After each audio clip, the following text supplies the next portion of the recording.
నిన్నటి నుండి భారత ప్రధానమంత్రి నరేంద్ర మోడీ గారి ప్రకటనలు, భారతీయ జనతా పార్టీ కేంద్ర ప్రభుత్వంలో ఉన్నటువంటి మంత్రుల ప్రకటనలు, జీఎస్టీకి సంబంధించి పేదలకేదో బాగా లబ్ధి చేసినామని చెప్పుకునేటువంటి మాటలు చూస్తూ ఉంటుంటే దయ్యాలు వేదాలు వల్లించినట్టుగా అనిపిస్తూ ఉంది. జీఎస్టీ తెచ్చిన నాడే గత 8 సంవత్సరాల క్రితం రాహుల్ గాంధీ గారు స్పష్టంగా చెప్పినారు, ఇది గబ్బర్ సింగ్ ట్యాక్స్, పేద ప్రజలను దోచుకోవడానికి తెచ్చినటువంటి విధానం అని చెప్పి, ఒకవేళ ఒకే పన్ను ఒకే దేశం అనే విధానం అయితే అందులో పెట్రోల్ డీజిల్తో సహా ఎల్పిజి అన్నీ కూడా కలపమని అనేక సందర్భాల్లో దేశం మొత్తం మీద ముఖ్యమంత్రులతో సహా అన్ని రాజకీయ పార్టీలు డిమాండ్ చేసినప్పటికీ కలపనటువంటి విధానం, ఆఖరికి శవపేటికల మీద కూడా జీఎస్టీ విధించి పిల్లలు తినేటువంటి చిన్న ఆహార ధాన్యాలు పాలతో సహా మనం స్వాతంత్రం వచ్చినప్పటి నుండి ఏ గాంధేయ పద్ధతిలో పోరాడినటువంటి వస్త్రాలకు సంబంధించినటువంటి మొట్టమొదటిసారి జీఎస్టీని విధించి, జీఎస్టీ అనేటువంటిది దేశ ప్రజలను దోచుకోవడానికి కేంద్ర ప్రభుత్వం ఉన్నటువంటి ఒక ఆయుధంగా వ్యవహారం చేసినారు. నేనే మాట అనడంలే. గత 6 నెలల కింద మన ఆర్థిక శాఖ మంత్రి తెలుగు బిడ్డ నిర్మలా సీతారామన్ గారు చెప్పినారు, 6 నెలల్లో 22 లక్షల కోట్ల ఆదాయం వచ్చిందని. 6 నెలల్లో 22 లక్షల కోట్ల ఆదాయం సంపాదించిందని చెప్పినటువంటి నిర్మలా సీతారామన్ గారు 8 సంవత్సరాలుగా జీఎస్టీ పేరు మీద భారత ప్రజల్ని దోచుకున్నటువంటి భారతీయ జనతా పార్టీ మోడీ నాయకత్వంలో ఉన్న కేంద్ర ప్రభుత్వం ఇలా నిన్న మొన్న టీవీలలో పేపర్లలో చూస్తూ ఉంటుంటే డిజిటల్ టీవీ 100 ఇంచుల దానికి 1,50,000, 3 లక్షలు తక్కువైతుందని చెప్తా ఉన్నటువంటి పరిస్థితి. కార్లకు సంబంధించి 5 లక్షలు 3 లక్షలు తక్కువైతుందని చెప్తా ఉన్నారు. అంటే ఇన్ని రోజులు పేద ప్రజల రక్తం దాగి పీల్చుకొని ఒక్కొక్క కారుకు 5,000 లక్షల రూపాయలు, టీవీలకు 1,00,000 నుంచి 2 లక్షల రూపాయల దాకా, మిగతా అనేక రకాల వస్తువులకు మీరు తగ్గించినటువంటి జీఎస్టీ వస్తువుల పేరు మీద దోపిడీ, పేద ప్రజల రక్తం పీల్చుకున్నటువంటి మాట వాస్తవం కాదా అని అడుగుతా ఉన్నాం.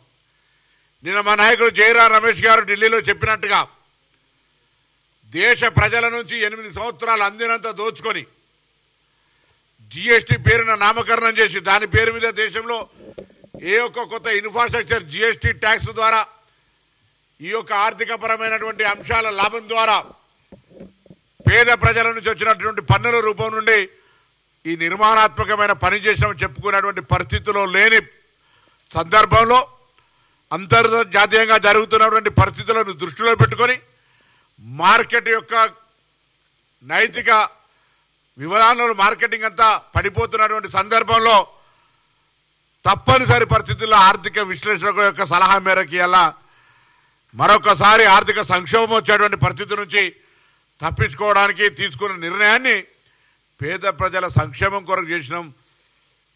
ఇదేదో విప్లవం తెచ్చినట్టుగా మరొక స్వతంత్రం తెచ్చినంత ప్రచారం చేసుకునేటువంటి ప్రయత్నం చేస్తూ ఉన్నారు. దాని మీద వేడుకలు నిర్వహిస్తున్నారు, దాని మీద రకరకాల ప్రకటనలు చేస్తూ ఉన్నారు.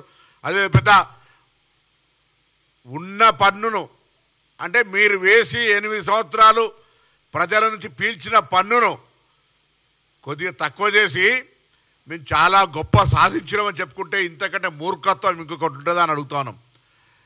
అరే మీరే కదా 8 సంవత్సరాల కింద రాహుల్ గాంధీ గారు అనేక రాజకీయ పార్టీలు వ్యతిరేకిస్తుంటే జీఎస్టీ తీసుకొచ్చి పేద ప్రజలను నడ్డి విరిచి ఇలా 60 రూపాయలు ఉన్నటువంటి పప్పు 130 రూపాయలు అయితే,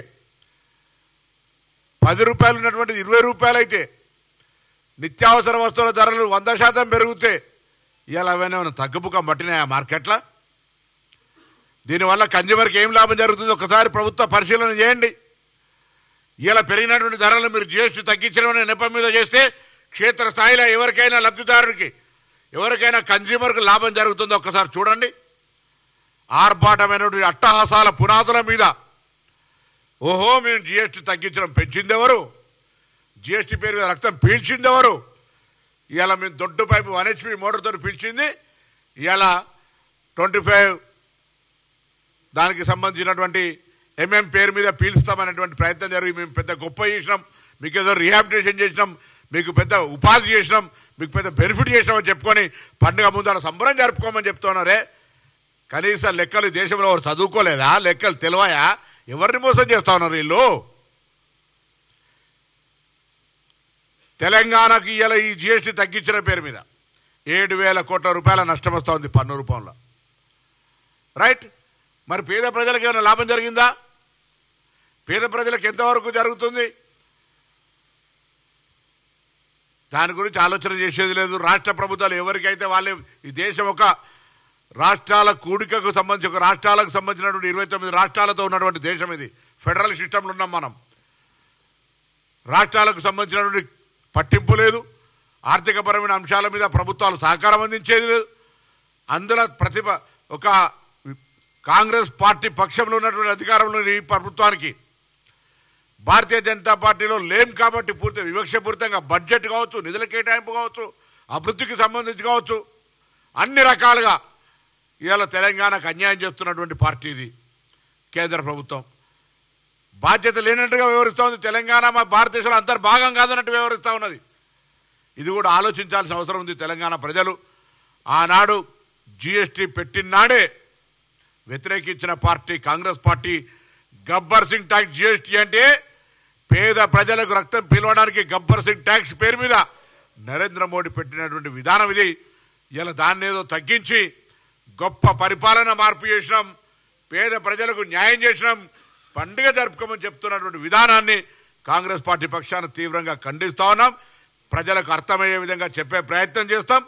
తప్పకుండా ఇది బీజేపీ మోసపూరిత విధానాలల్లా ఒక లేటెస్ట్ ఏఐ మోడల్, మారుతున్న కాలానికి అనుగుణంగా ఏఐ మోడల్లో మసిపూసి మారేడికాయ చేసేటువంటి విధానంలో ప్రజలు మోసం చేస్తూ ఉంది. టెక్నాలజీ పేరు మీద, అంటే ఇంతకుముందు జిఎస్టీ మీద వసూలు చేసి ఇప్పుడు చేయమంటే వాళ్ళ గొప్ప మెహర్బానీ చేసినట్టు ఫీలింగ్ ఇచ్చే ప్రయత్నం చేస్తూ ఇది పొరపాటు అని తెలియజేస్తాను.